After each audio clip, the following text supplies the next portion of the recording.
Treasure Island, Chapter 2. I could see the road from where we were hiding, and soon I saw 8 men. One of them was the blind man. I saw them walk down the road to the Admiral Benbow Inn. They were surprised to see that the door was open. Then they all ran inside. I heard someone shout, "Bill's dead!"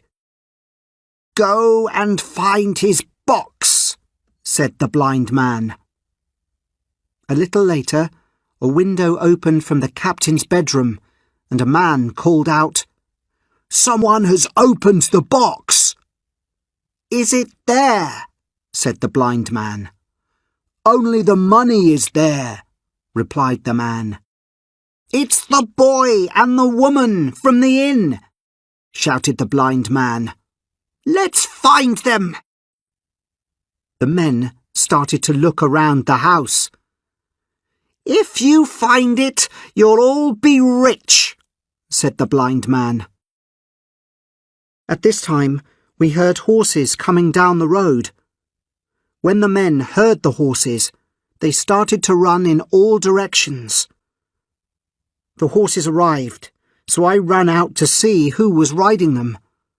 One of them was the boy who went to get Dr. Livesey, and the rest were policemen. 2 men took my mother to the village, where she soon felt better, and the others tried to catch the men. But it was too late. We heard that they escaped on a boat. I returned to the Admiral Benbow with the police. "What did they want?" said Mr. Dance, the head of the police.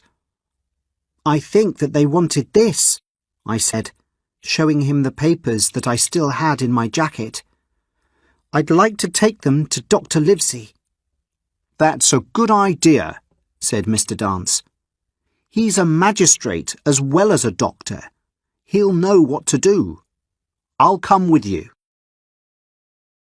We found that Dr. Livesey was not at home, but was eating at the house of Mr. Trelawney, an important rich man. Mr. Trelawney asked us into his house. I showed Mr. Trelawney and Dr. Livesey the papers that the captain had in his box. "I think this might be a clue as to where Flint buried his treasure," said Dr. Livesey. "That is why those men were not interested in money," agreed Mr. Trelawney. "If you are right, we should take the next boat from Bristol and go and find the treasure ourselves." "If Jim here agrees," said the doctor, looking at me, "we should look at these papers now." The doctor looked at the papers. Some of them seemed to describe the ships that the captain and his men had robbed of money.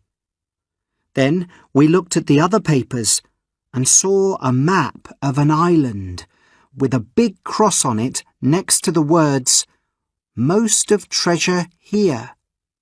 "Dr. Livesey, we should go to Bristol tomorrow," said Mr. Trelawney. "In a few days we'll find the best ship in England. Jim Hawkins here can come as our ship's boy. You can be the ship's doctor." "I agree," said the doctor. "But those men who tried to find the map will now be looking for us. We are not safe anymore. We must not tell anyone else what we know." It took us longer than we thought to be ready to leave England. While Mr. Trelawney prepared for the journey in Bristol, I stayed at Mr. Trelawney's house with his servant Redruth and spent hours studying the map, thinking about the treasure that we might find. One day, a letter was sent to me from Mr. Trelawney. It said that a good man called Blandley had a ship called the Hispaniola for us.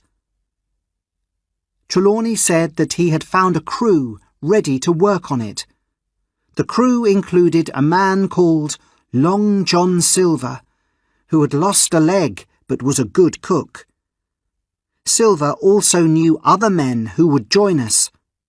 Trelawney said that everyone was excited by the thought of the treasure. I was surprised by this, as I thought we had to keep the news of the treasure a secret. I was very excited by the thought of the journey, and I went to say goodbye to my mother at the Admiral Benbow Inn. I was very sad to leave her the next day, when I travelled to Bristol with Redruth.